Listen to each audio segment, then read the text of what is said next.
शांति। ओम शांति। आज का स्वमान। मैं दुआओं की अधिकारी आत्मा हूँ। कैसे मिलती हैं दुआएं? सबसे ज्यादा दुआएं मिलती हैं सेवा से। और सेवा की रियल गतिविधि बाबा हमें समझाते रहते हैं।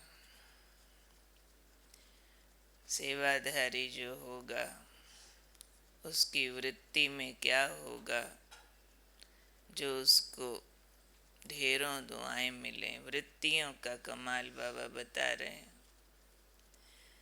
सेवाधारी की वृत्ति में होगा विश्व कल्याण। तो जो बच्चे विश्व कल्याण की वृत्ति को धारण करते हैं, बाबा ने कहा वो बच्चे दुआओं के अधिकारी बनते हैं और इसको लक्ष्य बना लेते हैं। विश्व कल्याण के कर्तव्य को लक्ष्य बना लेते हैं। तो जिन्होंने विश्व कल्याण के कार्य को वृत्ति में धारण किया, उसको जीने का लक्ष्य बना लिया, ऐसे बच्चों से कभी अकल्याण का कर्तव्य हो ही नहीं सकता। नहीं तो क्या होता है, एक तरफ सेवा भी करते हैं, दूसरी तरफ कोई न कोई भूल हो जाती, कोई भी कर्म हो जाता तो खाता खाली होता रहता। पर बाबा ने कहा जिन्होंने लक्ष्य धारण कर लिया कि विश्व कल्याण करना ही मेरे जीवन का लक्ष्य है, उनसे अकल्याण का कर्तव्य कभी भी हो नहीं सकता। क्योंकि जैसा उन्होंने लक्ष्य रख लिया, जैसा कार्य होता है वैसी धारणा होती है। लक्ष्य और लक्षण का आपस में लिंक होता है ना। तो लक्ष्य है विश्व कल्याण, वृत्ति है विश्व कल्याण, तो धारणाएं अपने आप वैसी होंगी। बाबा ने उनकी धारणाओं की लिस्ट सुनाई है। फिर ऐसे विश्व कल्याण की वृत्ति और लक्ष्य वाले बच्चों के अंदर क्या होगा? निमित्त भाव होगा। हम नहीं कर रहे, बाबा करा रहा है। बाबा का कार्य है, मुझे बाबा के कार्य में मददगार बनना। ये निमित्त भाव होने से एक रहम भाव हर आत्मा के लिए बना रहेगा और महादानी होकर चलेंगे। उनकी धारणाएं बाबा बता रहे। क्योंकि कहा ना, जैसा लक्ष्य है, जैसा कार्य होता है वैसी धारणाएं होती हैं। तो ऐसों की धारणाएं क्या है? निमित्तपन है, मैंपन नहीं है उनमें, और रहम भाव है, महादानी वृत्ति है ऐसे बच्चों के अंदर।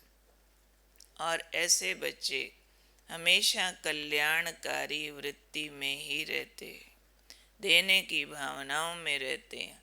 तो ऐसे बच्चे, क्योंकि वृत्तियां इतनी महान हैं, तो सर्व की दुआओं का अधिकार प्राप्त कर लेते। उनको अधिकार है कि वो सबकी दुआएं प्राप्त कर सकते हैं।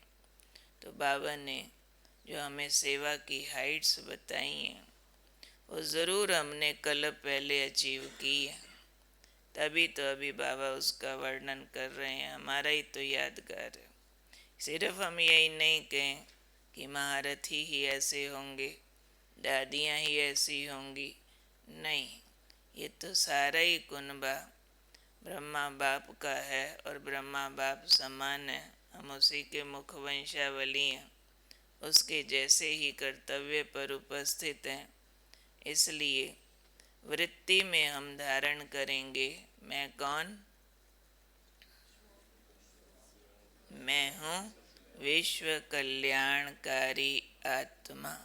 मेरे जीने का लक्ष्य है विश्व कल्याण करना। ये मेरा कर्तव्य, इसलिए मेरे द्वारा अपने को पक्का करा दो, कभी किसी का अकल्याण हो नहीं सकता। क्यों?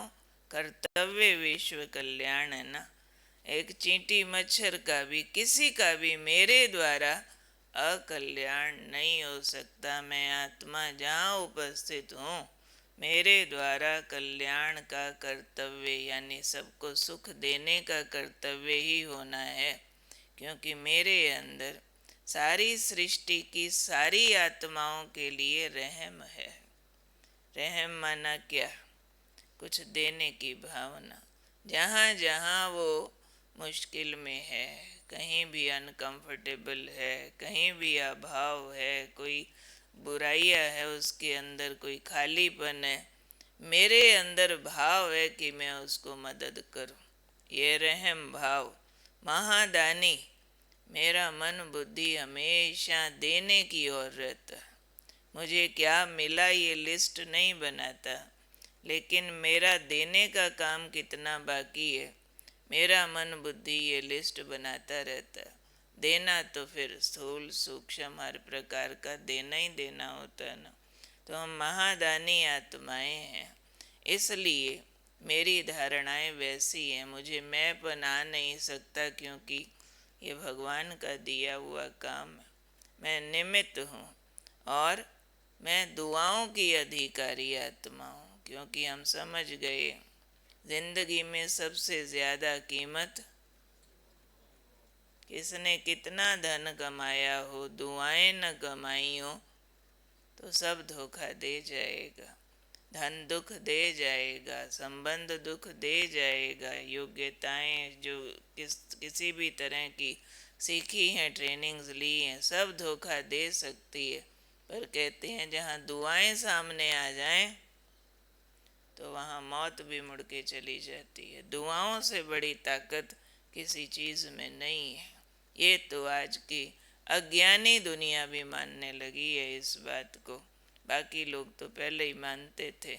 इसलिए मैं समझदार ज्ञानी बाबा का बच्चा, दुआओं में रिच बनो, दुआओं की दौलत कमा के ऐसे रखें जो निश्चिंत हो जाएं कि दुनिया में, ज़िंदगी में कहीं हम जंगल में भी अकेले पड़ गए, आग तूफान के बीच भी आ गए, ये दुआओं का कवच मैंने पहना हुआ है। ये मेरा रक्षक है।